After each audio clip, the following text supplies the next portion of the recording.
เดี๋ยวบอจิตสิพา FC มาเบิ่งรายได้ของพนักงานกวาดขยะหรือว่าพนักงานทำความสะอาดอยู่ในกทมเนาะว่ามีรายได้เท่าใดและมีสวัสดิการอีหยังแน่รายได้เงินเดือนแรกเนาะเงินเดือนแรกที่เริ่มเฮ็ดงานได้อยู่ที่ 8,600 บวกค่าครองชีพอีก 3,500 บาทมีค่าครองชีพให้อีกเนาะ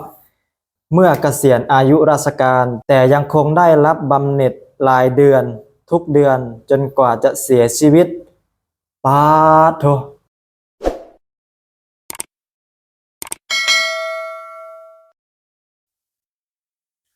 กับทักทายสบายดี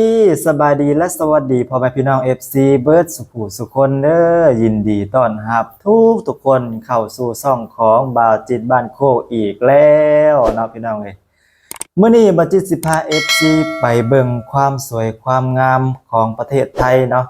ประเทศไทยขึ้นชื่อว่าเป็นแหล่งท่องเที่ยวที่สวยงามเนาะพี่น้องเอ้ยนอกจากแหล่งท่องเที่ยวที่สวยงามแล้วก็ยังมีอีกอย่างหนึ่งเนาะที่สวยงามบ่แพ้ชาติใดในโลกคือกันนั่นก็คือสาวไทยสยามงามไม่แพ้ชาติใดในโลกเนาะพี่น้องเอ้ยก็คือมื้อนี้บัดจิตสิมารีแอคชั่นคลิปที่กำลังเป็นกระแสไวรัลอยู่ในตอนนี้นั่นเองเนาะพี่น้องเอ้ยนั่นก็คือคลิปน้องมีนเนาะน้องมีนพนักงานกวาดขยะหรือว่าพนักงานทำความสะอาดอยู่ในกรุงเทพมหานครเนาะพี่น้องเอ้ยที่กำลังเป็นกระแสอยู่ในตอนนี้ก็คือเหตุเกิดจากมีนักท่องเที่ยวชาวต่างชาติได้เข้ามาเที่ยวอยู่ทางฝั่งไทยนะพี่น้องนักท่องเที่ยวท่านนี้เนาะก็เป็นคนดังเป็น TikToker ชื่อดังเนาะที่เพิ่นได้เฮ็ดคอนเทนต์เกี่ยวกับการถ่ายรูปภาพเนาะ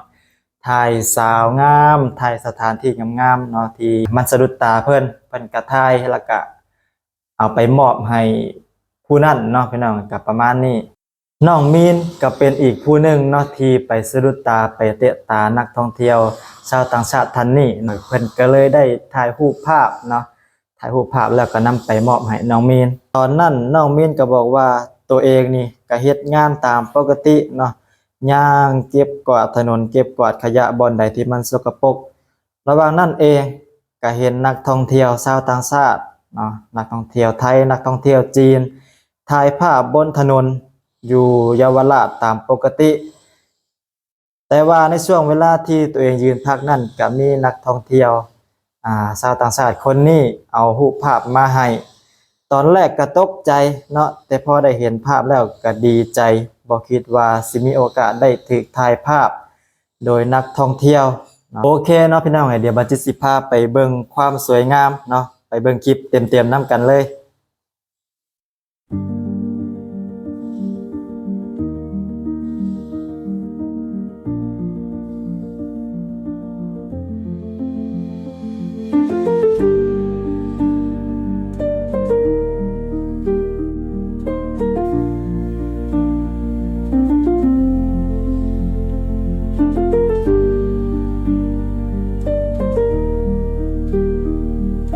นี่เนาะโอ้ยเวลาเพิ่นยิ้มนี่โลกนี่เปลี่ยนเลยเนาะพี่น้องเอ้ยโลกสดใสขึ้นมาในทันทีเนาะเป็นคนที่ยิ้มงามเนาะหน้าตาเข้าโครงก็เป็นงามแบบสาวไทยเลยงามแบบบ่ปรุงแต่งเนาะงามแบบสาวไทยสยามนี่เลยเนาะที่เพิ่นบอกว่ายิ้มเปลี่ยนโลกยิ้มแล้วโลกสดใสเนาะนี่งามอีหลีงามแบบธรรมชาติหลังจากคลิปนี้ได้เผยแพร่ไปในโลกโซเชียลนั่นก็คือ TikTok เนาะพี่น้องเอ้ยก็เกิดกระแสไวรัลขึ้นมาทันทีน้องมีนก็ดังในชั่วข้ามคืนเลยเนาะพี่น้องเอ้ยออกข่าวต่างๆเนาะออกข่าวหลายช่องออกช่อง YouTube เนาะมีคนเอาไปรีแอคชั่นกันหลายผู้หลายคนรวมถึงบาติดนำเนาะบาจิตกับมารีแอคชั่นมานำเสนอให้ FC ได้เบิ่งได้โซนนำกันอีกเทื่อนึงเนาะน้องมีนก็เคยเฮ็ดงานหลายสิ่งหลายอย่างเนาะพี่น้องบ่ว่าสิเป็นพนักงานห้างพนักงานขายของพนักงานเซเว่นแล้วก็พนักงานหลายสิ่งหลายอย่างที่เพิ่นได้เฮ็ดมาเนาะแต่ว่าสาเหตุที่เลือกมาเฮ็ดงานนี้ก็คือลูกเนาะขอย้อนไปจุดเริ่มต้นก่อนที่จะมาแบบทำงานกวาดขยะ ได้นี่ค่ะคือเราทำอะไรมาบ้าง ก็หลายอย่างค่ะมีทำงานห้างแล้วก็เป็นพาร์ทไทม์ทั่วไปอะไรประมาณเนี้ยค่ะแล้วอะไรที่เป็นจุดเปลี่ยนที่ทำให้เราตัดสินใจมาทำงานกวาดขยะคะเพราะว่าเรื่องเกี่ยวมีลูกด้วยอะค่ะแล้วพอเห็นว่าน้องสาวทำงานนี้เห็นสวัสดิการดีว่าสามารถเบิกค่าเล่าเรียนได้เบิกเรื่องเจ็บป่วยอะไรพวกเนี้ยโรงพยาบาลสามารถเบิกได้ก็เลยสนใจก็เลยเข้ามาทำตรงนี้ค่ะในอย่างที่เราก็รู้กันว่างานกวาดขยะมันก็เหนื่อยค่ะบางคนก็ไม่ได้มองว่ามันสูงใช่ค่ะเราก็ทำงานที่ดีๆมาการตัดสินใจมาทำงานตรงนี้มันต้องใช้กระบวนการตัดสินใจอะไรบ้างไหมก็ไม่เยอะนะคะเพราะว่าลูกอะค่ะถ้าทำเพื่อลูกค่ะนี่มีขอแอบถามนิดนึงมีลูกกี่คนแล้วคะตอนนี้มี2 คนค่ะก็คืออาชีพของเราเป็นอาชีพที่ส่งเสียเลี้ยงดูลูกด้วยใช่ค่ะมันเป็นความภาคภูมิใจยังไงบ้างเล่าให้ฟังหน่อยก็ภาคภูมิใจนะคะว่าเราสามารถเลี้ยงดูลูกได้ด้วยอาชีพที่สุจริตค่ะก็ภูมิใจภูมิใจค่ะอันนี้ก็คือสาเหตุที่น้องมินตัดสินใจมาเฮ็ดงานเป็นพนักงานกวาดขยะหรือว่าพนักงานทำความสะอาดนั่นเองนะพี่น้องเอ้ยเพราะว่างานนี้มีสวัสดิการดีเนาะพี่น้องมีสวัสดิการดีเทียบเท่ากับข้าราชการเลยเดี๋ยวบ่จิตสิพา FC มาเบิ่งรายได้ของพนักงานกวาดขยะหรือว่าพนักงานทำความสะอาดอยู่ในกทมเนาะว่ามีรายได้เท่าใดและมีสวัสดิการอีหยังแน่เนาะพี่น้องเอ้ย รายได้เงินเดือนแรกเนาะเงินเดือนแรกที่เริ่มเฮ็ดงานได้อยู่ที่ 8,690 บาท 8,690 บาทนี่ก็ถือว่าหลายพอสมควรเลยเนาะพี่น้องเอ้ยเนาะบวกค่าครองชีพอีก 3,500 บาท